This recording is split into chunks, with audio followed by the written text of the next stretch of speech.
Hello and welcome to the Try Talking Sport podcast hosted by me, Joanne Murphy. Whether you are an athlete, adventurer, endurance enthusiast, or simply have an interest in sport, you have come to the right place for inspiration, encouragement, motivation, and of course, a little bit of entertainment.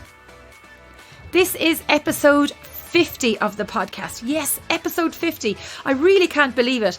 Seems like only yesterday we launched with the first episode back in May of 2019. 50 is such a milestone to reach, so I'm thrilled to still be going strong with the show. The podcast is most certainly a labour of love, a passion project that has featured a whole host of amazing guests I have had the pleasure of chatting with, each with their own incredible story to share. Thank you to everyone who has engaged with the show so far, supporting it, tuning in, subscribing, sharing and being part of our podcasting adventure. It's been lots of fun over the past 50 episodes and I'm looking forward to releasing the next 50. It was great this week to see so much activity surrounding International Women's Day. And indeed, there seems to be a lot more awareness and advocacy this year with the campaign. The hashtag Choose to Challenge resonated with a lot of people and it's something I think we can all embrace, regardless of who or where we are and what we do. I was delighted to be invited to participate in a variety of initiatives as part of International Women's Day 2021, including hosting a Women for Try webinar featuring the UK's Women for Try Ambassador Lindsay Patterson and South Africa's Ambassador Rebecca Gatagny. I'm also excited to be part of the lineup of the Triathlon Ireland and Rowing Ireland Women in Leadership webinar series Making Waves. I'll be joining Sinead Galvin from Galvin Sports Management on Monday, March the 22nd at 7pm for our webinar called Using Your Voice. Very aptly titled, don't you think? You can check both of these out on www.trytalkingsport.com. Have you taken advantage of some of the mild March weather? I'm still swimming in the sea every day and have enjoyed getting back out on the road and clocking up some bike miles in the fresh air. I've enjoyed the turbo over the past few months and all the Zwifting, but nothing beats being on the open road. And speaking of the open road, I took part in my first virtual 5k race since the last episode and was delighted to clock 26:18 for the distance. It's been a long time since I've seen times like that. The goal for February was to run a sub 30-minute 5k, so I was thrilled with the time. It hurt like hell but was enjoyable when it was done. My next running goal is to back this 5k up with a good 5-mile virtual race time at the end of this month. It was a good month for my fitness generally. I finally got the upgrade to Cat C Rider on Zwift, but I quickly got my ass kicked in my first race in the new category. But it's all good. Hopefully I can only get fitter and stronger from here, and the time on the turbo will stand to me as we embrace some longer spins outdoors in the coming weeks. In the last episode, I was getting ready to host our new breakfast show with Helen Murray from the Inside Try Show. Did you join us for the Try Commute? It was so much fun. So much so, we are hosting our next event on Friday, March 26th at 7:30am. We'll have a very special guest joining us for this live show, so keep an eye on our social pages for the details. For this 50th episode of the podcast, I chatted with Olympian Gavin Noble about his career in sport as an athlete and now his multiple roles as Deputy Chef de Mission and Marketing Lead for Team Ireland, as well as his role as one half of HupHup with Eanna McGrath. As an athlete, Gavin began triathlon in 1995 and won at every level, from youth, including a British junior title, to senior, over every distance nationally. He was the first ever male triathlete to represent Ireland at Olympic Games in 2012, where he finished in an impressive 23rd position in London. Gavin is still the only Irish male athlete to have won an Ironman 70.3 as a professional athlete, breaking the tape at Ironman 70.3 Zellamzee in 2013 after achieving his Olympic dream a year previous. Studying sports marketing at university set him up for life during and after elite sport, going down the road of working in sponsorship for a few years in the States before returning home to work in an agency in Dublin and now as part of Team Ireland and HupHup. Before his retirement as an athlete, Gavin had a stellar career in a sport he is extremely passionate about. In fact, even though he has retired as an elite, he lives and breathes the sport through his athletes. He brings his passion, experience and self-confessed competitiveness to the next generation of athletes chasing goals, dreams and podiums. In the most recent full season of racing back in 2019, some of the HupHup coached athletes' results speak for themselves, including the Irish Senior Male and Female National Olympic Distance Champion, the Irish Senior Male and Female Long Distance Champion, Irish International Athlete of the Year in Triathlon, with Carolyn Hayes achieving 1 ITU World Cup silver medal and 4 ITU Premium Cup podiums in that year. They also coached the Irish Senior Elite Sprint Triathlon champion, had a number of Ironman age group podiums and a Kona qualification, as well as a host of other results across triathlon and cycling. Having raced at the highest level in the sport of triathlon, Gavin Noble is utilising his experience to bring the best out of not only his coached athletes, but also to ensure the Olympic experience for Team Ireland athletes is the best it can be, within the constraints of a Summer Games that is expected to be held in the midst of a global pandemic far away from home. There is enough material in this episode to have 2 shows. But as Gavin has promised to do a follow-up for the 100th episode, this is going out as one show. Grab a cuppa, put your feet up and enjoy. Gavin Noble, thank you so much for joining us on the show today. Episode 50, woohoo! Delighted to be here. And episode 52, congrats to you for hanging in so long. It's like a triathlon in itself. Huh? It's like a long distance triathlon. I love it and hate it in equal measures, but there's always a great sense of achievement when the podcast goes live. Tell us, where are you these days and what are you up to? Where am I? That's a good question. Well, I live in Greystones, just outside Greystones in County Wicklow. How do I answer that one without offending anyone? I have a lovely wife called Siobhan. I have 2 little kids, Ted and Izzy. I'm surviving like everyone else during this year. As you know, and I guess maybe one of the reasons I'm here is we have a good coaching setup in HupHup with Base the Race and Eanna McGrath. I'm also working for the Olympic team, so I'm Deputy Chef de Mission for Tokyo Games, which is coming up, hopefully. And I've been working with them for the past 2 years, so I sort of balance my time now between the Olympic team and HupHup, which is a really nice balance and allows me to there's never a dull day in my little world, you know. How do you balance both? Because that's like 2 full-time jobs. Yeah, my Olympic contract has a small print where and any other jobs that need doing. We're a small team in the Olympic Federation, so I don't even see it as work. Like, if I'm honest, I worked in an advertising company, a PR company, Ogilvy in town for a year. I worked for Specialized on the road post triathlon, but like the work with the Olympic team and the work with HupHup, I don't even think of it as a job, you know. So I'm sort of lucky in that way. I'm sort of doing 2 things I love equally, and I'm able to balance it, I guess. With, you know, this year the Olympic team will take over a little bit more just because of the games, and we were able to dial up and dial back HupHup as we want, and it's the same for Eanna. Eanna is a lecturer, I guess, by trade. He's been working in WIT and he's worked before in Trinity. So HupHup sort of started as a passion project. We're able to dial it up or dial it back depending on what's happening in our real jobs, you know. So I've always described HupHup as just as a little community that we're trying to grow, and we can put as much time and effort into it as we want. It's sustainable by itself, but I think in order for us to sort of make it a long-term project, it has to be a passion project on the side, and it's not one of those. I think we could both walk away from it if we weren't enjoying it, and you can never really say that about a job, you know. Yeah, I'm lucky in that regard. Well, they say if you find something that you enjoy, you'll never work a day in your life. Yeah, so like I never worked. My mum and dad used to worry when I was an athlete that I didn't have a job because I wasn't working, and I'm trying to find my way through life with maintaining that status in my family of never having a real job. The Olympic job is a real job, I have to say. It's super serious. But at the same time, I'm very so passionate and motivated by it that it doesn't feel like it's never a chore. Yeah, I feel like that sometimes too, that I don't have a real job. My mum often asks me, what do I be doing when I'm at the laptop? And I'm like, I'm on a call or I'm doing work. And she's like, well, what work are you actually doing? You know, but you're emailing. On social media. Social media is a job in itself, even if you're only posting up training pictures or pictures of food. So Gavin, I want to come back and talk a little bit about your background in sport. Let's talk through your journey to where you are today. So how did you get started in the sport of triathlon initially? Were you always sporty before triathlon came along? Our family, we grew up in Enniskillen. Our family, 2 brothers, 2 sisters, there's 5 of us. We were all swimmers back then. My 2 little sisters swam for Ireland, pretty good. My little sister swam junior commie games. My 2 brothers, Ulster level swimmers. I was probably the least talented of everyone, and whenever your little sister starts beating you in the lane, you need to find somewhere else. And I started try in 1995, Ulster schools. So I guess I'm a dinosaur in triathlon terms in Ireland, right? People sort of hang around now for 3 or 4 years, but I can only think of Peter Jack, who will outlive me in terms of being involved in tri in Ireland. But 1995, 1996, Ulster schools, Irish schools. Back then it's very different than it was. I was 16, 17 doing Olympic distance in hell of the West, So like very different sort of way of introduction to the sport. But I look back in those days and there's races that people won't even have known about.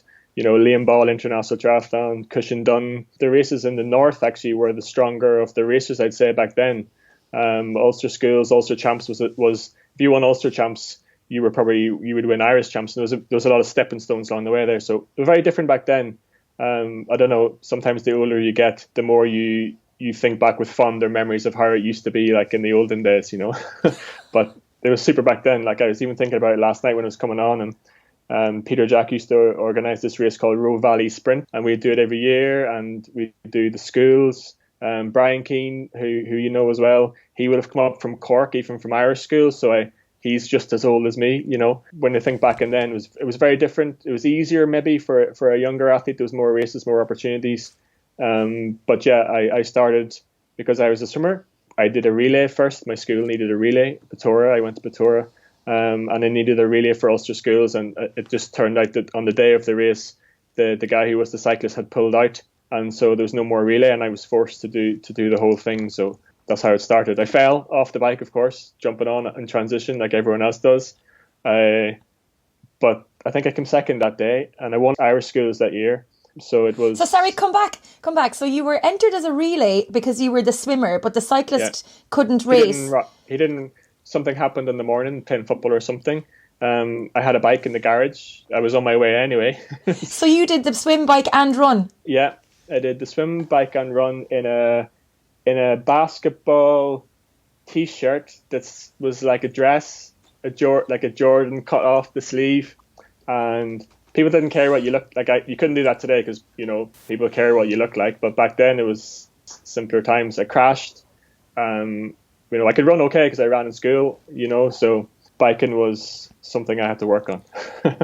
So you did well in that race and then went on to the Irish champs that year. Yeah, so like back then it was sort of very structured. So you had Ulster schools, Connacht schools, Munster, Leinster. It just so happened that the Irish schools that year were also in Enniskillen. It was like the Ulster Federation's turn to organise. So it was in Enniskillen in my home pool, so it was an easy sort of introduction. You do Ulster schools, you do Irish schools. We did that for like 3 years. I went, if you won Irish schools back then, you went to British youth champs.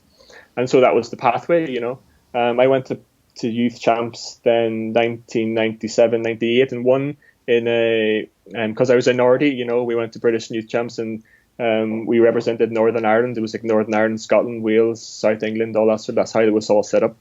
So the pathways then were good for younger athletes. And there was if you won Irish schools, then you were selected to be the Irish junior. Do you remember those home nations? We had like home nations. We had Liam Ball.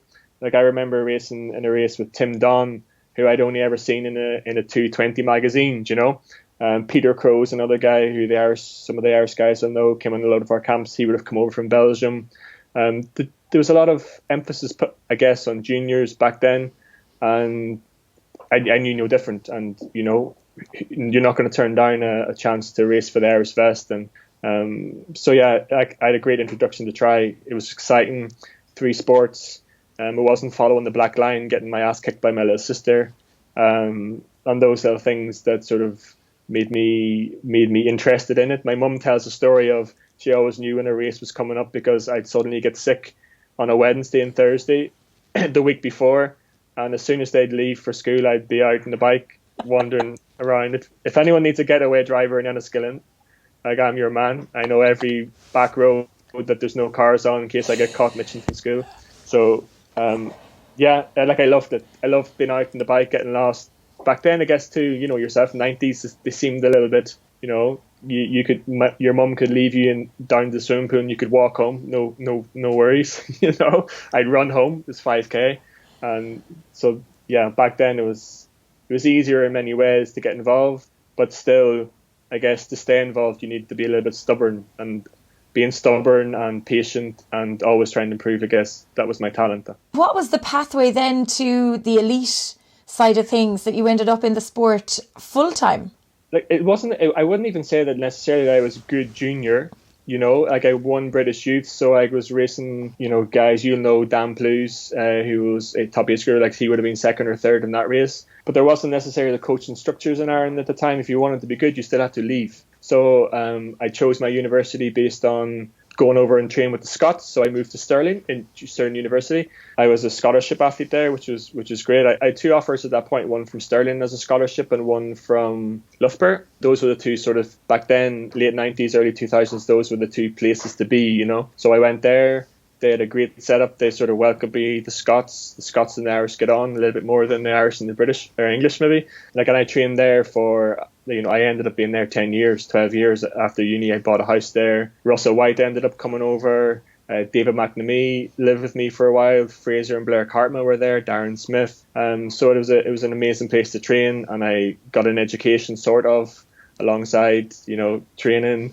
Went to Commie Games when I was in Stirling, but there was nothing in Ireland to draw me home until a guy, Chris Jones, came back. He was Alien's coach. And again, I guess that's what we're trying to now do in HupHup. We're trying to create a group. Like, I only got good because I was training with better people. Like, I was in the group in Stirling. I was probably the worst for many years, hanging on. I could swim and I could bike, and I was a really good trainer. But I outlasted most people, and I got to a higher level than most people just because I appreciated that I wasn't going to be good in 6 months or a year. It's going to take me and my physiology 5-10 years to reach potential. And those are the sort of things where we're coaching people right now. They want, they come and coach with us at HupHup and they expect to win a race in 6 weeks and 6 months. And I'm like, dude, like, you're trying to do things that took me 12 years. Yeah?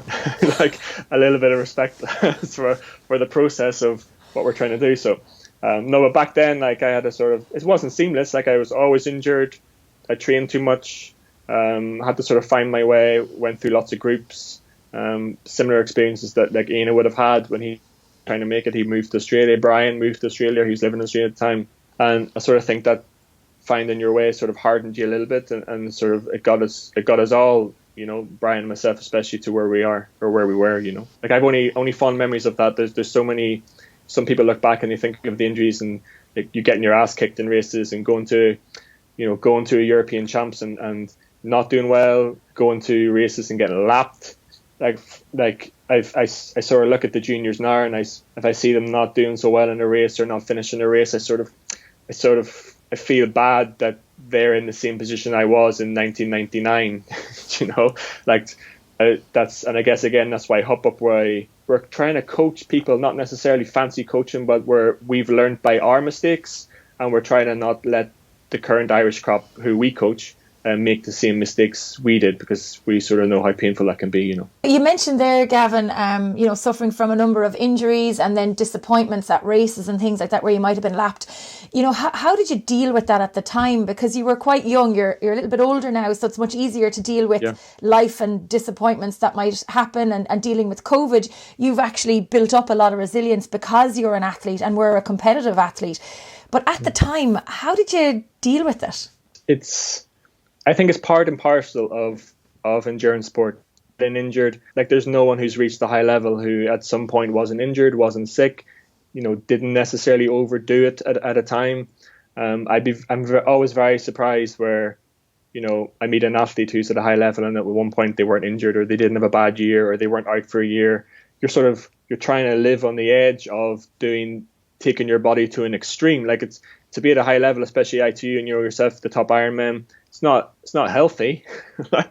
Or it's not we're trying to, like, I trained a lot. I was a really good trainer, like super trainer. Gavin, when you say you were a good trainer, do you mean as in you were dedicated to your training, you wouldn't miss a session, you'd do what you were told, you were a good athlete to be coached, you were a coachable athlete?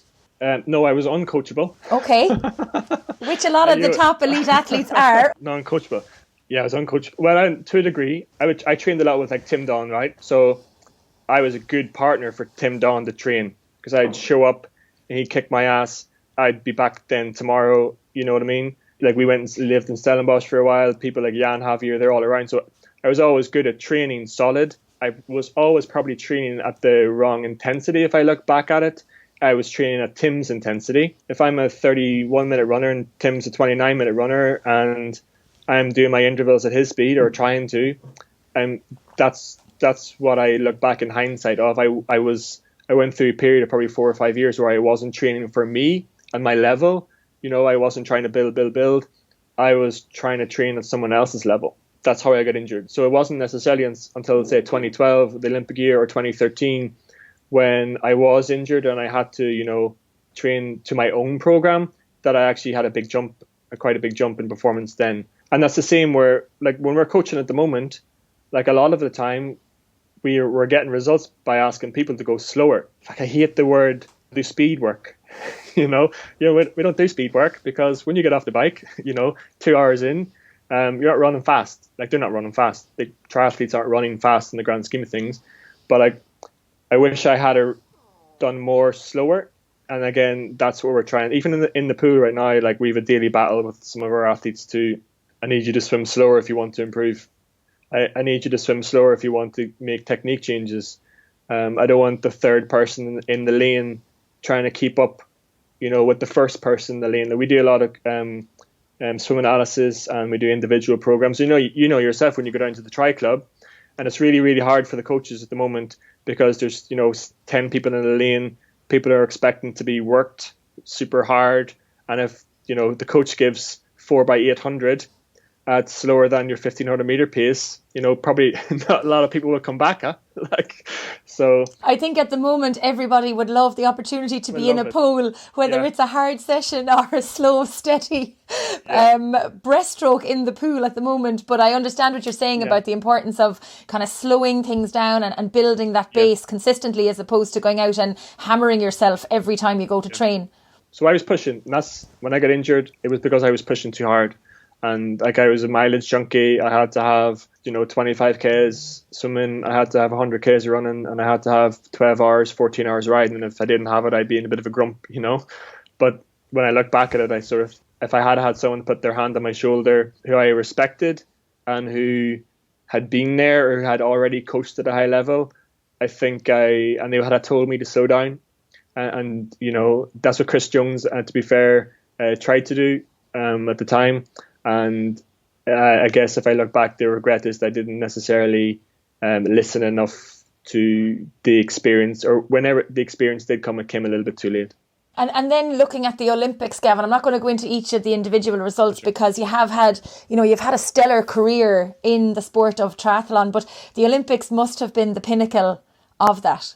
Yeah. Like, it's the one you remember most, or it's the journey towards that you remember. London was the home games. Like, I even remember psychologically, it's still the Brownlees, it's still Gomez, it's still Varga. It's the same guys you raced every week for 4 years. It's just that now it's such a focus, and it's the focus of the world. When you walk out onto the pontoon, it wasn't, we raced in front of big crowds in Hamburg, but it wasn't 1 million people also watching on the TV. So the games was something special. I guess I got to it and I sort of thought, I treated it as just another race.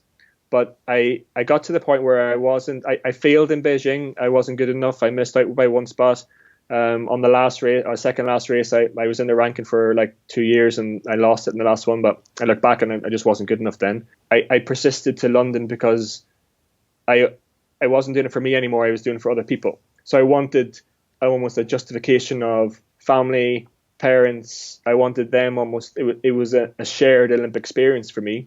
So it wasn't all about me. That games, like when I was going into those last qualification races, like I wasn't doing it for me. I was doing it for the people who had, helped me prolong my career to get to that point, So when I look back at the Olympics, I don't necessarily think about the race. I sort of think about family being there, the after bit of it all. Some of the sponsors, like Anne O'Leary, who supported us for a long time, she was at the race. Like, I remember a big crowd of Piranha people. When I was doing my warm-up, I spotted them. My guys from uni who I hung around with, rugby guys at uni, 10 o'clock along the Serpentine, and I see, St. Patrick's hats, and they're drinking like they're bringing cans, to a triathlon, like totally showing me up. But like those are the things that I remember, because all my friends are there. And when I speak to Brian a little bit about that, like, he should have been there, I guess, and it would have been even better if he was. And he had the experience in Rio. But I am so glad that I had my experience in London, home games, and even now when I'm thinking I'm working towards Japan, and part of my job for Japan is around the experience of the games. Nothing will come close, maybe Paris, but nothing will come close in the short term to the experience that Irish athletes would have had going into London. Yeah, I remember it. It was just phenomenal watching it on the day I was in Galway. I remember watching it and it was just incredible. And the crowds were so deep, but you could actually spot on the television the green jerseys or the Irish hats, or, you could see there was such a huge amount of support for the Irish athletes on the day. Yeah. Specialized, actually, the sponsors, they had a big orange bike, big orange helmet, and all the athletes rode it. And even then, I was injured for this 4 months going in, and I actually think being injured at that point in my career actually helped me a lot, because I just had to swim and bike. And you only think about, I need to get around the buoy. When I got on the pontoon, Varga was next to me. Like, happy days. I was like third around the buoy. And when you get around that first buoy, you know yourself in a triathlon, and there's no fighting. Like, I knew straight away going around the first buoy after 350 meters, I was okay. Like, there was a sigh of relief. There was no scrapping. I knew coming up, getting onto the bike, you can see Frodeno's bum, you can see Courtney Atkinson, you can see Gemmill, those boys. But back then, you sort of know that it's going to be okay, And even from that point, you're able to enjoy it. And I didn't enjoy the run at all because I was in pain. But even up that point, I know that the people who were there to support me had something to support. And it's a difficult journey to Olympic qualification for triathlon, and we have talked to Russell White about it and to Con Doherty, who are both, trying to vie for a slot for the Olympics. We'll know soon enough, I suppose, what will happen with the qualification. But a very, I think the word is like a nomadic kind of lifestyle for so many years, travelling around the world, chasing points, trying to get up and to race every time and to put out a performance that will generate points for you. It's really, really hard. Yeah.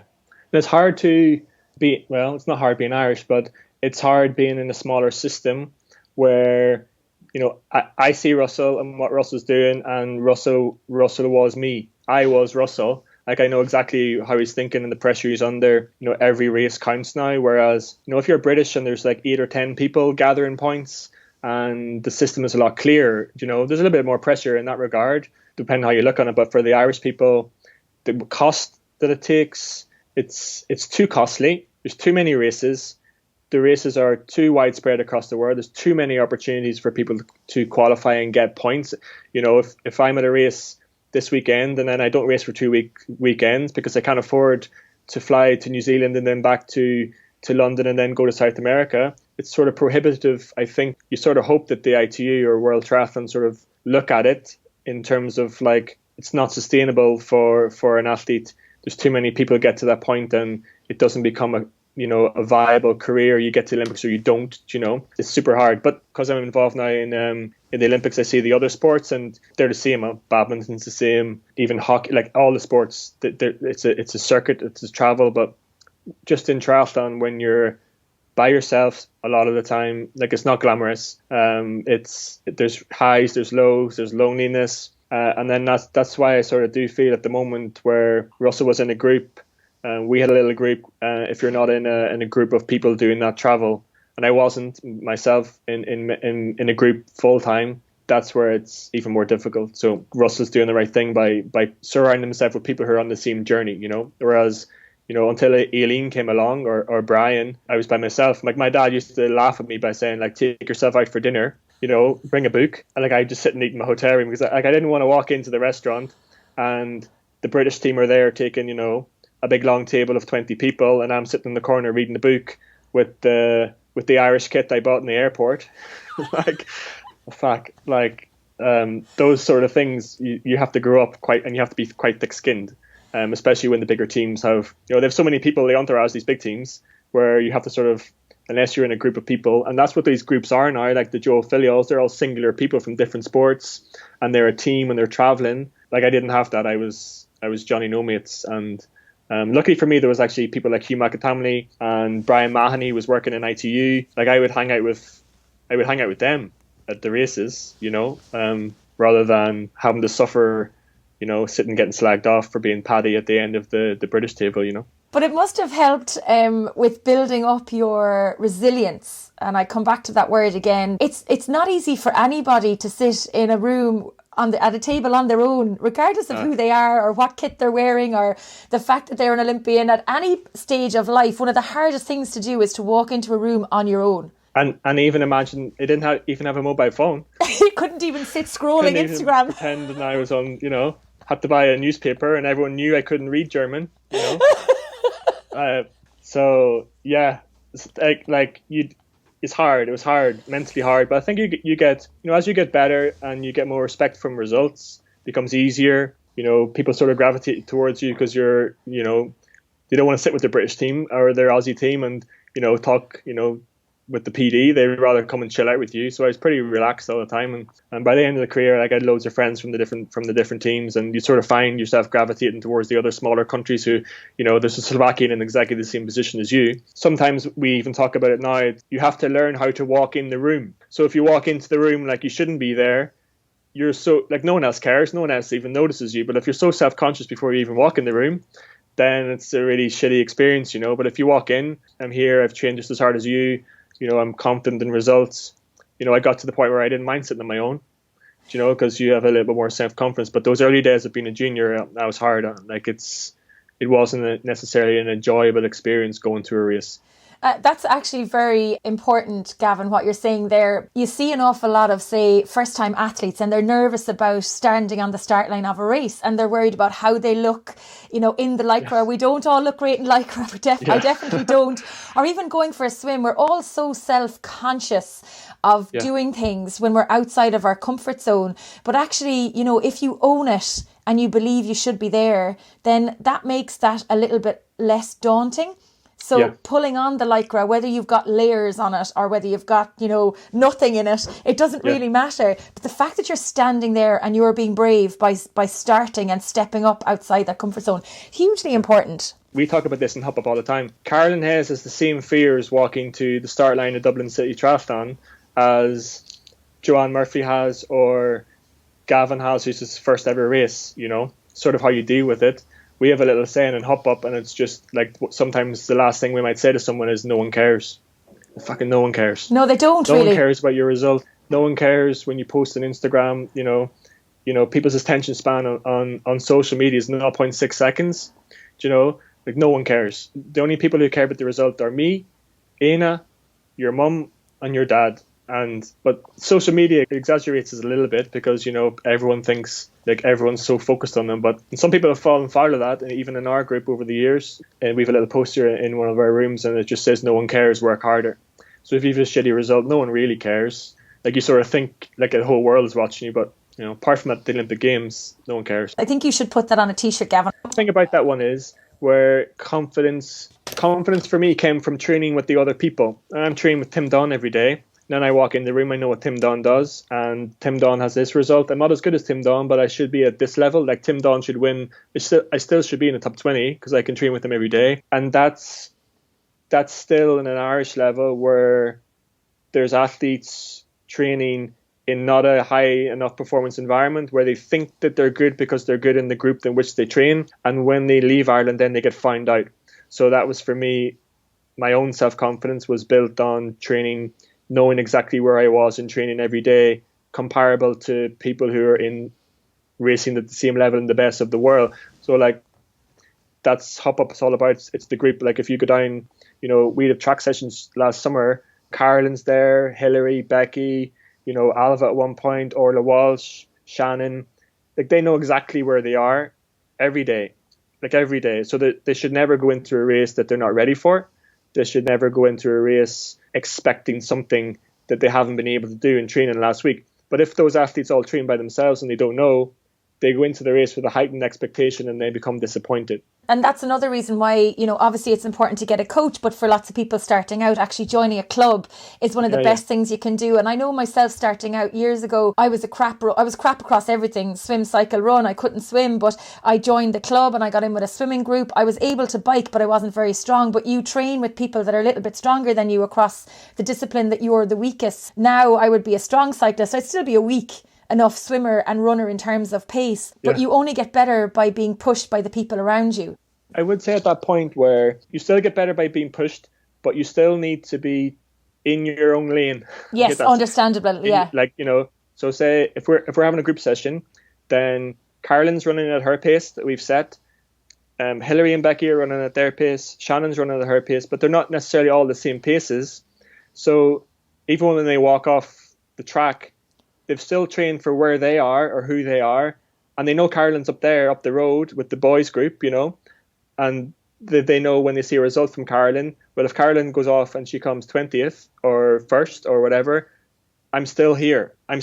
So they're not, even with some of our guys, age group guys, top age group guys, in the session, they still have to train at their level rather than trying to train with someone, the best person in the club. So if you're going down swimming, you still want to be training for Joanne, not for Kathy, who's, a little bit better or whatever, The fact that they're a little bit stronger when you're in a group dynamic like that, it does help you to get you stronger a little bit. Yeah, 100%. Yeah. Even the motivation of rocking up to a session and knowing there's going to be 20 people there and you don't even notice the rain or the wind and rocking up by yourself, or the collective suffering. Yeah, but even then too, we have people who are trying to break 3 hours 30 for the marathon. Not necessarily super high level, but they're the full-time jobs and they're 45-50, but they're on the same track as Carolyn. That's super motivating for them. Kieran's there, Minto's there, bashing it around. So that's what we're trying to create, that sort of environment where it's inclusive of every ability, but at the same time you're still doing your session. So we're not necessarily comparing the 40-year-old man to Chris Minturn. They're on the same track, but they're still doing their own session. Yeah. Gavin, coming back to your own career, some highlights and lowlights. Obviously, the Olympics was a highlight. You were the first Irish male to win an Ironman 70.3, if I'm not mistaken, as well, which was another highlight, I imagine. Yeah, I tell you what, my biggest achievement in sport was knowing when to get out. That's weird. So I did the Olympics, it was grand, had a knee operation, and I was training away, did some more or less cycling races for sort of years. I was building back up. I got offered a job by Specialized at the time, and it was 4 weeks before ZLMZ, and the job started, October. I always wanted to do, just to see what I was like, could I do it, just so it was in the back of my mind. Graham Cool, who from Stirling, his family had booked to go to ZLMZ. Can I sleep on your floor? I've got no money. I'm going to train for 3 weeks now for this race. I sort of know what Fraser Cartmel does in training. I trained with Brett Sutton for a couple of weeks at one point, sort of know what they do. I was in Limerick at the time. Went to that race, did well, but I did well knowing this was my last one. So had you made the decision, sorry to interrupt you again, had you made the decision before going to ZLMZ that you were going to retire regardless of your result?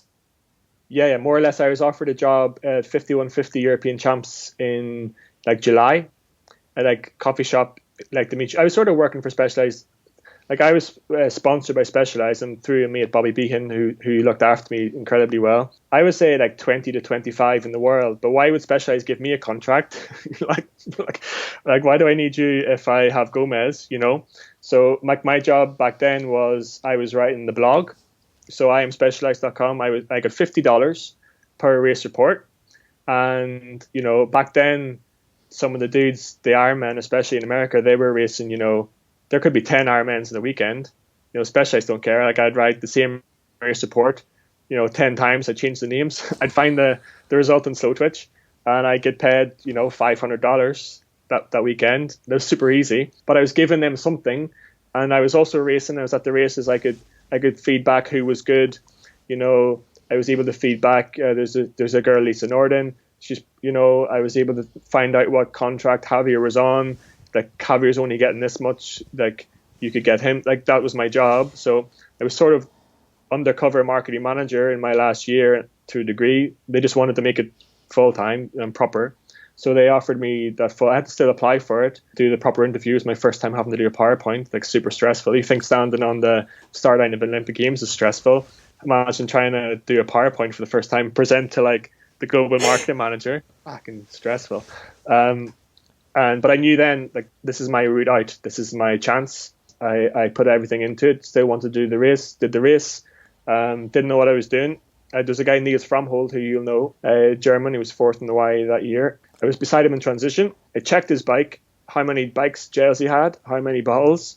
I went back, got some more gels, stuck them on the top tube. I swam with him, stayed legally distanced behind him. When he drank, I drank.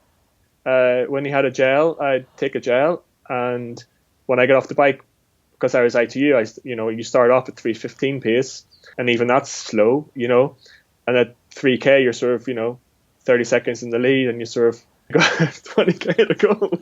I didn't actually find it that hard to run, to be honest. Like, I ran like 1:13 or something off the bike, and it's not fast, it's fast enough, but like it only got me at 17K. I just got sore, like I wasn't heart and lungs. And Emer was there, and she was winning.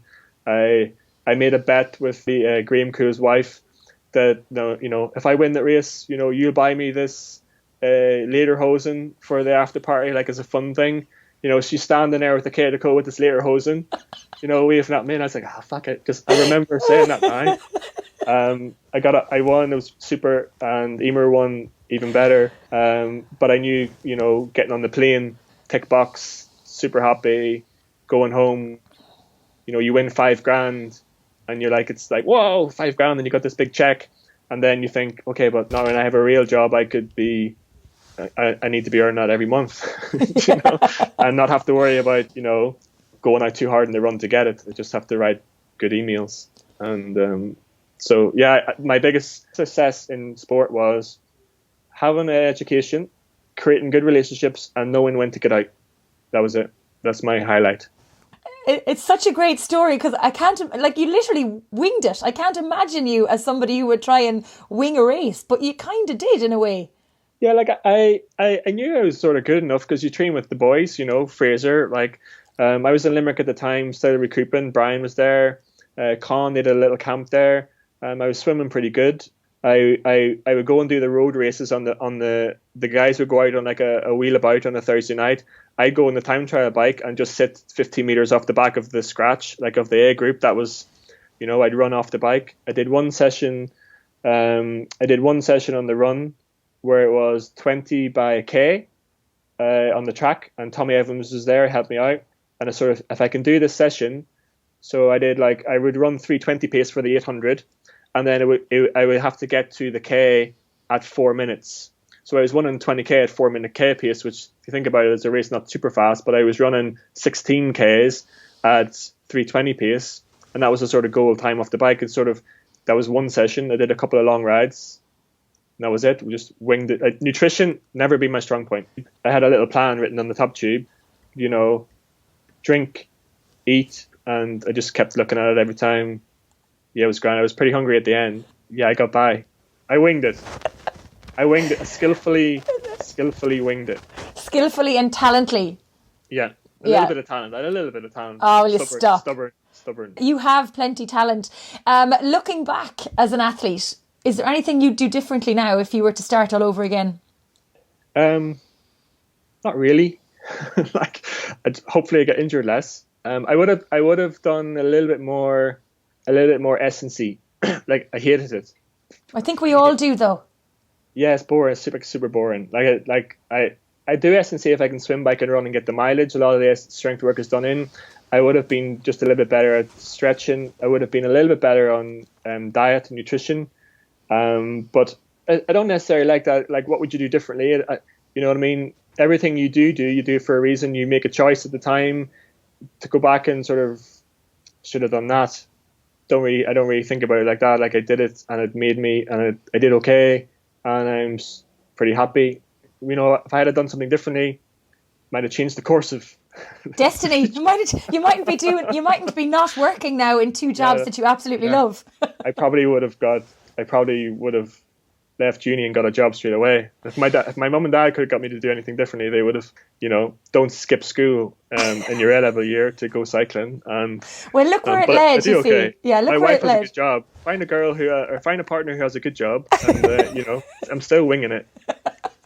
I'm never going to live that down. Yeah. In terms of the Olympics now, so let's talk about now rather than the past. Your role and your responsibility both for 2021 and potentially beyond 2021. I guess we're focused on this year. Like, it's been It's been super hard, it's off, it's on, it's off. It's definitely on at this point. Like there was one point where I wasn't sure, like everyone else, but now I'm pretty confident. Like I'm 99.9% we're going. My role there is deputy chef de mission. So there's a chef de mission. Her name is Trisha Herbley. She's an Aussie woman. She's an Olympic medalist herself, an Olympic medal winning coach. So we're super fortunate to have her in this cycle, that experience, to have that leadership. I've learned a lot from her in the last 2 years. We've got a small enough team in terms of operations. So, but my role there is accreditations, selections. I've got a role around kit. I drew the short straw and I have to organise the kit. So I do a lot of work with Adidas on that one. I'm sort of nervous about the unveiling of the kit because I don't even want to tell you I'm involved in the kit because you either like it or you don't. It'll go well, it'll be grand. It's lovely. I've got some of it here somewhere. Like there's a big team and it's a big operation. You know yourself how an Ironman race, the logistics, and we're trying to get at the start of the cycle. There's 800 people who think they can get to the Olympics, and every year it goes down and down. Now we're still at 200 athletes who still have the opportunity to qualify. We'll probably end up qualifying a team of about 100. If the rugby sevens qualify, it's 120. So each one of those people have, medical team. Coronavirus is, it's at the forefront of everything. It's going to be a very different games. There's a lot of risk management at this point. The costs are sort of spiraling a little bit, just with everything. Even on the kit, the cost of freight now, your costs are higher, so cost control is a big issue at the moment. But we're still working super hard, and I think I saw a good interview by one of the hockey girls recently, and it's going to be her first games, so it's still her Olympics. And our job is to make sure that it's a seamless transition from her to get from here to there, to compete at the best of her ability in the teams, to not notice. We'll do a good job behind the scenes if no one notices anything hindering them. Like we have a mantra is nothing in our way. So, Carolyn and Russell and the team, the triathletes will hopefully be there. Looking forward to that. I have a little bit of an in with Carolyn, of course. But I'm still excited about it. I think I grew up watching Olympics. Like I don't care for a lot of things, but the Olympics, it will excite me no matter where it is or how I think it's going to go. And it's no different in Paris. Then after that will be a home Olympics again. More excitement. We've seen already some of the sketches. There's the beach volleyball is underneath the Eiffel Tower. Like incredible. Like they're going to do. It's going to be more of an entertainment. A little bit more commercial maybe, but it's going to be a different games, but it'll be a little bit more like legacy of London. Paris will be. So a couple of exciting years away. I've already got Izzy and Ted prepped for future games. Have you any particular games or sports in mind? Izzy, yeah, I don't know. At the moment, like we live in Wicklow and it's super outdoors, so we're really handy. When we bought our house here, like Siobhan was the organizer there, and there's a hedge at the end of our road, and I wander up down the road to nose in the other neighbours' houses at one point, and there's a hole in the hedge, and I walk through the hedge, and there's a running track. There's this running track in my dream house. So Izzy comes with me to some of the sessions. We walk 200 meters through the hedge. There's a little football pitch that no one knows about. There's a little park, and swimming. Ted loves water, and I like to see them do loads of sports. Like to see them, swim, cycle, or run, if not all three. They'll have no choice at one point, They're like me for it or hate me for it. And what about yourself, Gav? Are you doing any training at the moment, or are you too busy trying to balance everything else that's going on? No. I wouldn't call it training. I get out on the bike. I have a little running buggy that I try and, convince myself that I'm running. But I'll ride at the weekends if I can. If it's not raining, Carolyn knows if it's not raining, I'll go out on a Sunday. And if it's raining, she doesn't even bother. If it's under 10 degrees, I've got a double-digit rule. If it's under 10 degrees, don't expect me to even respond to your text. You're like Nikki Bartlett. She said the same thing the other night. Yeah. I think it was double-digit. If it's under 10 degrees, she won't go out. Now, if it feels like under 10, kind of within a couple of degrees, she'll go out. But if it's under 10, she won't go. Yeah, well, I'll go. If it's under duress. Yeah, but there's a little group here, and I ride. Running sore, like I'm old. My knees get sore if I run for any more than 15 minutes, and everything itches or something when I go running because there's too much movement. But I like cycling, and I'll cycle because I know I can get a coffee and a blueberry muffin. There's a blueberry muffin in Avoca in Ashford. Man, you'd cycle from Galway to get it. I'm going to have to check it out when these restrictions are lifted. I think I'll be cycling everywhere. We are, after chatting for about 45 minutes. So I'm going to go to some of our listener questions. And we had quite a few, actually, Gavin. You're quite popular with our listeners. So it's like a rapid fire round almost. So we're going to start with Peter Jack. He says, a question for Gavin. What was it like for two Irish athletes to win that 70.3 race on the same day? That's Zell and Zay. And any desire to come back and race age group? No desire, zero. I rather tell other people what to do and be critical from the sidelines. But that was a great day. I'd love to see it done again. Emer and I had our time, and it was super. It's worth nothing if we don't see it again. So we want to see two more, a man and a woman.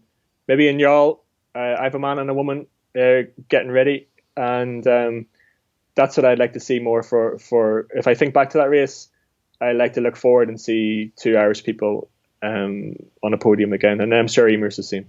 Okay. Limo Williams asks, could you ask Gav how he keeps his weight under such control now that he's finished racing? And Carolyn says, yeah, that's a great question. We were all wondering. Liam slags me off a lot. He's about 4'9", and I always say to Liam that I could lose the weight in 6 weeks, and he'll still be 4'9". So that's how I respond. Liam is actually Olympian himself. He went to games. He's in our group. He's the life and soul, and he's one of the most. I guess for HupHup, there's a couple of people like him and Lisa. They're the glue that keep the group together. There's characters like Liam that will do anything for you, and HupHup wouldn't be worth it if there wasn't people like Liam in our group. That's a lovely thing to say about him. He's still kind of small. Despite saying that he's small, it's a lovely thing to say about him. There's an elite end to our group, but we have people, even some of the names, even Kim Hickey, Becky Woods, they're motivating people to be around. I get inspired more, as a 40-year-old, nearly 40, by those people than I necessarily do by, Kieran and Chris and stuff like that. So we wouldn't keep HupHup going if we didn't have people like Liam and Lisa and those people in our group. Even Eanna McGrath, who's the grumpiest man, those people make our group, the banter, But that's it. We all need the banter and the laughs. Yeah. We really do, especially in the current COVID times. Connor Verbruggen says, what qualities did you not see in coaches that you now try to bring as a coach yourself? You need to find yourself a coach who is as competitive as you are. What I'd like to see for HupHup is another group in Cork, in Belfast, there's a lack of competitiveness for wanting people to reach a really high level. And I think Eanna and I are more competitive than any of our athletes. There's something in us that also wants to win. So we get good results because we're super competitive. That's what I'd say. Nikki Bartlett says, best and worst advice you've ever been given? Best advice is no one cares. No one cares. No one cares. No one cares about your results. Worst advice. I live a lot of my triathlon career by people telling me that I couldn't do it. I had a quite a famous Aussie coach who you'll know if I mention him. He told me when I was young, "No, you're too tall. You'll always be too heavy to run fast. You'll not get up that hill. You're too big." And the same year, I think I was 13th at Worlds under 23s, and I thought that was a really good result. He still thought it was a pretty shit result. But I was happy. Was he trying to do a bit of negative psychology on you? There was a lot of the Aussie coaches. They live off negative psychology, but it gets the most out of you. It's not necessarily always the happiest environment to be living in, but they get you to the top. But doesn't answer your question of worst advice. But I can't think of that one. Worst advice. I gave out of bad advice. You should ask one of the athletes about that. Okay, we might ask the HupHup athletes to send us a message when the show goes live of the worst advice that Gavin Noble has ever given you. My advice to them is we don't need to worry about drills. I'm Gavin, no drills. Eanna is very technical and he's super knowledgeable and biomechanics. Gavin just comes down and gives the session. So I'm Gavin No Drills, and Eanna is the expert. Okay.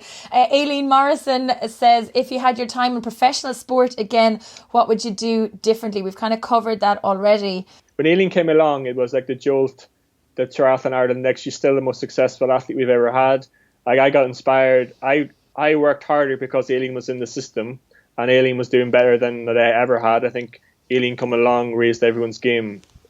She was incredible. It's just a pity that she's down in Australia and that we never have her back here coaching, you know. So we had a great time, Aileen and I. We shared many's a trip on the road and highs and lows, and her coming into the system was exactly what I needed at that time. Someone else, and I learned a lot from her, like, to her discipline, S&C.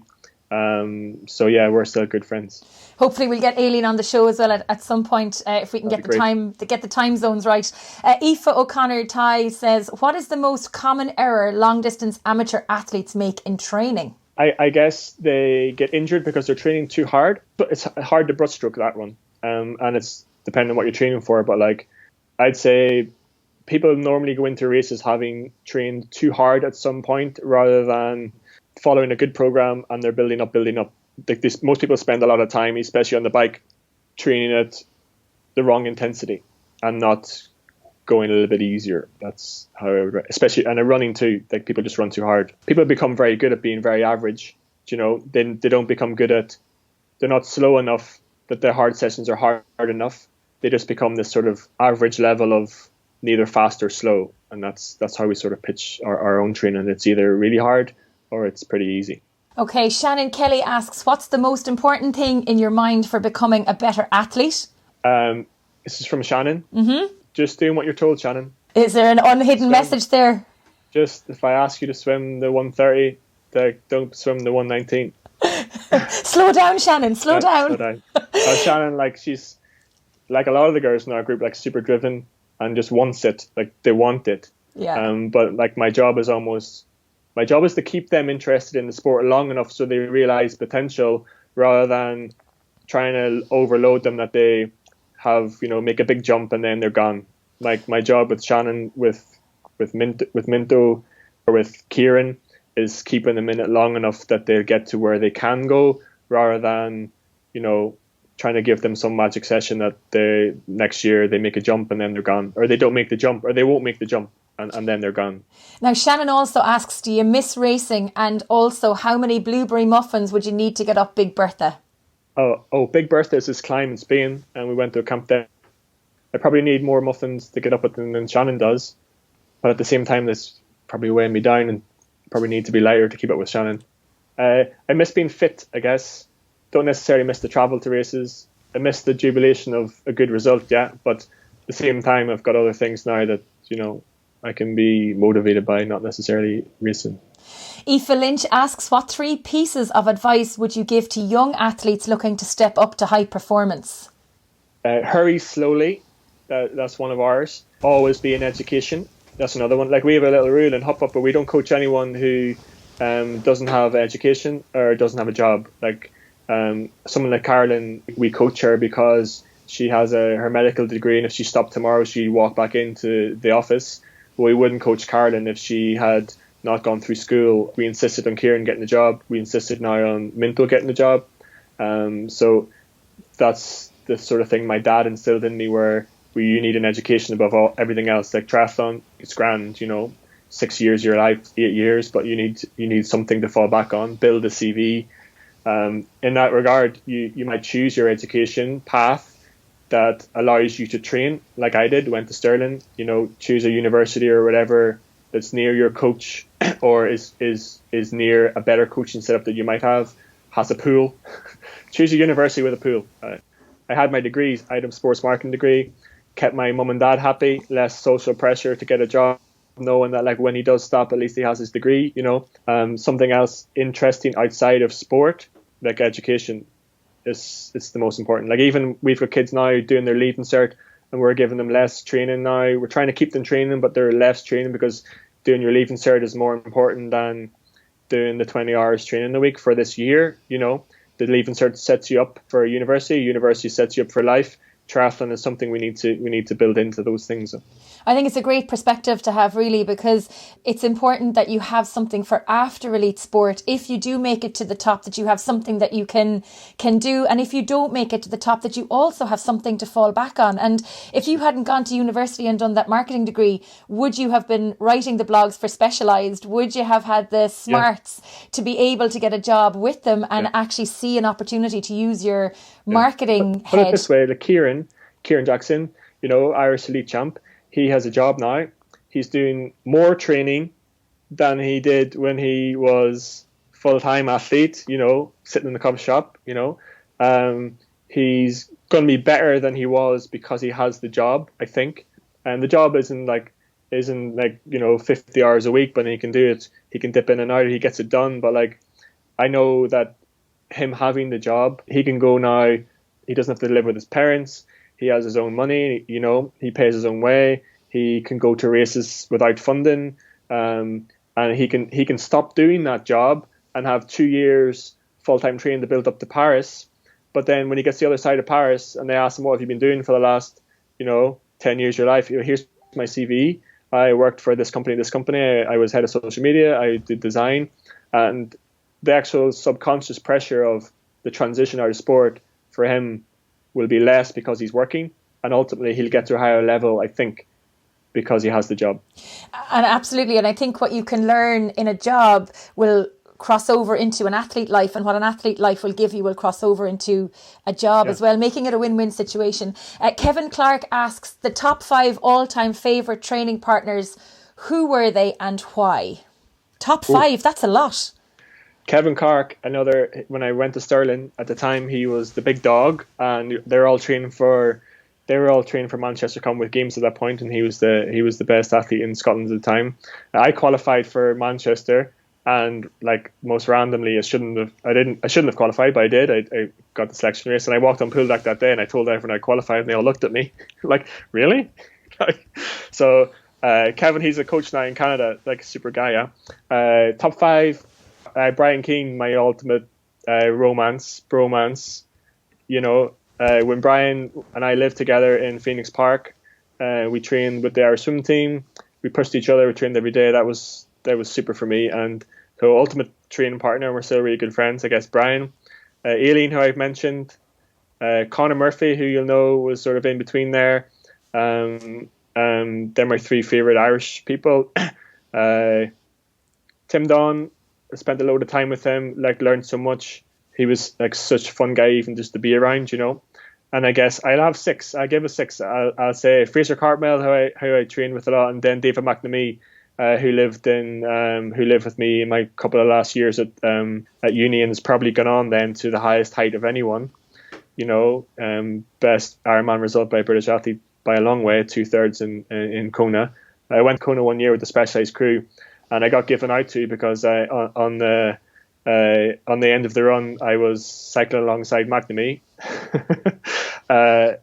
in his Cervelo kit, totally disregarding all the Specialized boys. But he was third that day, and that was super, super awesome to see. When he rocked up at my house in Stirling, he had a little tip-top helmet on with the little cover, and he had little cycling kit, and he was a good swimmer and really talented. But man, when I think of him then to where he is now, his journey and how talented he was, and again, super high mileage, super easy going. And you forget sometimes about how good he was at short course. World champs on the podium. He's super talented at, and I love still working with him, and it's sort of have seen him when he was that first day when he rocked up. He got to. And still to be helping him with his training at this point is it's an honor to work with him. Yeah, he's another man I want to get on the show at some point. I loved watching all of his updates on the balcony in oh man, I showed you some of his training. He had this rooftop in Spain, and he would run during lockdown 8 to 10 Ks on this rooftop, 5-minute K pace. And yeah, they don't make him like Mcnamee. Yeah, incredible. he was hilarious. He was very, very funny on Twitter as well. So we have had a few more questions, but we've actually answered a lot of them already throughout the interview, so I'm just not going to go back over them. So thanks to everybody who did send in questions. One or two other little bits from myself. So one of the big things that I see coming through an awful lot is now that we're looking at a return to racing potentially in 2021, some tips for athletes who maybe haven't raced over the last 12 to 18 months, or it will be at least 12 to 18 months since they last stepped on the start line of a triathlon. No one will be good at swimming. So I think don't even worry about it. You know, people get stressed at the moment because they can't swim, but we always have to remind them that like there's very few people that are swimming. You know, we have this little saying about the good people who'll get good results will be the people who have continued on the training. Like we have another little saying in HupHup about staying ready. You know, so I don't think you can just switch it back on, you know, with a couple of weeks to go and be satisfied, you know. So I'd be tipping along. I'd still be trying to improve on weaknesses. Like we're all like the biking and run performances this year will be better than they've ever have been, you know. So I wouldn't worry. Like I wouldn't worry. Everyone's in the same boat. But I would always be trying to do something every day, regardless of how far off in the distance the races ultimately are. I don't think you can just switch it off, and that's we've been able to do a good job, I think, Eanna and I, of just keeping people. Sometimes it's hard to keep them motivated. Like we do the Zwift League, we use that for motivation. We've got a 5k, a 10k, and a half marathon coming up on St. Patrick's weekend. So you got to do things to sort of test. You got to still be doing things along the way to test yourself. We have a little thing where we call it the loop. So you find a loop. That's your loop. We don't want it to be flat, so you're looking at it, but you run the loop. So every 6 weeks you're running the loop, trying to beat your former self. But you have to find ways of keeping yourself guessing, testing yourself, and ultimately, I do think the races will come. And if not, Hardman Allen, he'll just put them on anyway. So if I have any advice for anyone Irish, enter all the Hardman races now before you're disappointed. If there's an award given in Triathlon Ireland this year for Athlete of the Year, it's Alan from Hardman. If it wasn't for him, we would have had nothing. So, like, kudos to him and his team for putting on and they're great races. Like, we had Becky go down there, Hilly went down, Micah McCarran went down, and it was great to have that release. So, yeah, thanks to him and his team. Gavin, what drives your passion for sport and passion for a triathlon? Where is that all coming from, and how have you kept the fire lit over all these years? I guess I'm competitive, like in everything, and I like to. I wouldn't say I like to win, but I like to always do my best. I'm always trying to think of ways how we can make this better. Someone asked me a question the other day around when Tokyo was over and you're sitting there in the plane the way home. What are you thinking about? And I'm thinking about how we can do it better. How do we do it better? So every day, you want to surround yourself with people who sort of challenge you all the time. If you're in a little safe space, like Eanna and I are a good balance because we have different experiences and we challenge each other all the time. I sort of think I never exist in a comfort zone. I'm always looking for more information. I'm looking to better, like even in our coaching, like there's too many coaches out there who do nutrition and do S&C and the bike and do the run program. Like it blows my mind. Like how can they be this good? So I want to be working with the best, and if I'm ever sort of comfortable, I get pretty bored, and that's where I sort of change. So that's how I sort of would approach it. Who have been the biggest influences in your life? I guess parents, my mum and dad. Siobhan, should say that. The wife. Darren Smith was a coach in Stirling. Chris Jones, Tommy Evans. I guess coaches are a big influence on you. Big influence on me. At the moment, someone like Tricia Herbley, who I'm learning a lot from. But I sort of think everyone you ever meet, so like every relationship you ever have, it sort of takes you to where you are. Do you get me? So I think those relationships and, putting yourself in the room where you're not comfortable. If you're the best person in the room, you're in the wrong room. Like that's a cliche, but like that's how I would approach it. I love hearing people's stories, like watching people, like being in the background, like at a lot of the races. When Specialized was working, like I hated people knowing I worked there. Like I go to the race and I wear a plain black t-shirt, just like people, I like watching how people react when they don't know that you can give them something. It's very different, like super different. So yeah, I guess influences like my coaches who I'm working with at the moment, family, same as anyone else, I guess. And then the final question I have for you, and it's something that Nikki Bartlett brought up in one of our Facebook live shows almost a year ago. If you could dress up as any superhero, or you could be any superhero, who would you be? Oh man, you're hitting me with the last one. I should have prepared. You should have given me preparation for this one. I would have come up with something really smart. This always catches people out. Oh man, if I could have a superhero talent, it would be to have the ability to speak any language. That would be my superhero talent. At any point, I could converse with anyone. There needs to be a cartoon with that man. Bilingual Gavin or something. I don't know. That's a new multilingual. Multilingual Gavin, not bilingual. I can't even speak English. So there you are. That's how I leave that one. A superhero that no one has ever heard about before. Yeah. You speak every language, yeah. And be invisible. You and be invisible. And fly. Okay, well now you're multi-talented, multi-language.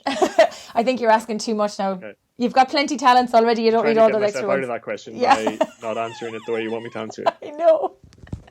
Gavin, thank you so much for joining us for today. I think we could have actually talked for another couple of hours. I think we only scratched the surface in what we were talking about. Number 100.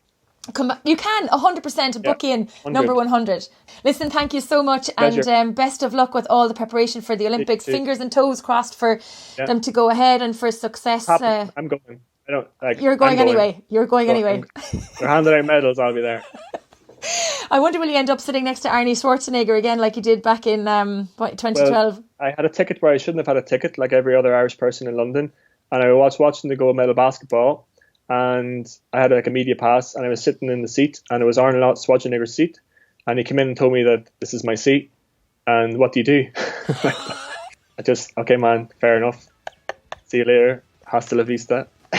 Hasta la vista. Oh my God. Gavin, thank you so much. And it was a real pleasure talking to you. And thank you so much for your time. Thanks for tuning in. I hope you enjoyed this episode. Don't forget you can get in touch with any feedback or guest suggestions by emailing me on trytalkingsport@gmail.com.